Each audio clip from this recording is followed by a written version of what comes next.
கன்னியாகுமரி மாவட்டம் தோவாளையில் மின் இணைப்பு கேட்டு விண்ணப்பித்த பெண்ணிடம் மின்வாரிய அதிகாரி ஒருவர் அநாகரிகமாக பேசியதன் அதிர்ச்சி ஆடியோ வெளியாகியுள்ளது. பாவப்பட்ட ஒரு குடும்பத்துல உள்ள புள்ளதான் உழைச்சி சாப்பிடணும் சார். ஒரு சமுதாயத்துல நம்ம எல்லாமே கரெக்டா மூவ் பண்ணுவோம். எப்படின்னா எங்க தாத்தா காலத்துல இருந்து எங்க அப்பா காலம், இப்ப எங்க அப்பா இருந்து என் காலம், என் காலத்து என் புள்ள காலம், நாங்க எல்லாமே கவர்மெண்ட்டுக்கு ஷெட்யூலா நாங்க வரி அடைச்சிட்டு தான் இருக்கோம்.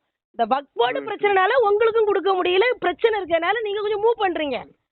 அந்த ப்ராசஸ் தான் பண்ணணும் சார். மிஸ்பிஹேவியர் பண்ணதுல என்ன சார் அர்த்தம் இருக்கு சொல்லுங்க?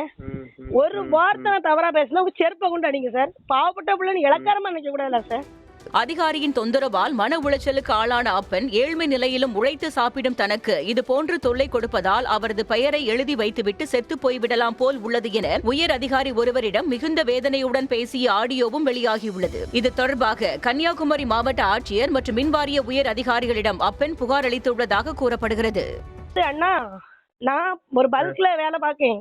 2 கையும் உடைஞ்ச பிறகு இப்போ ஒரு 6 மாசத்துக்கு 3 மாசத்துக்கு முன்னாடி கண்ட்ராக்டர் போஸ்டிங்க்கு நான் படிச்சு நான் டியூட்டி எடுத்துட்டு இருக்கேன் சார். தாளாக்குடி டு தந்தவேளை சார். நான் உழைச்சுதான் சாப்பிடணும் இருக்கேன். இவங்க கூட படுத்து சாப்பிடணும் இருக்கல. எப்படி வாழலான் இருந்திருந்தா இவ்வளவு கஷ்டப்பட்டு இந்த வீடையும் வச்சு இப்படி ரொம்ப மனசு உளைச்சலா இருக்கு சார். எப்படாத தாங்க முடியல. இப்போ பேரை எழுதி வச்சுக்கிட்டு செத்துடலான்னு தோணுது சார். எனக்கு அந்த அளவுக்கு என்ன மன உளைச்சலா இருக்கு.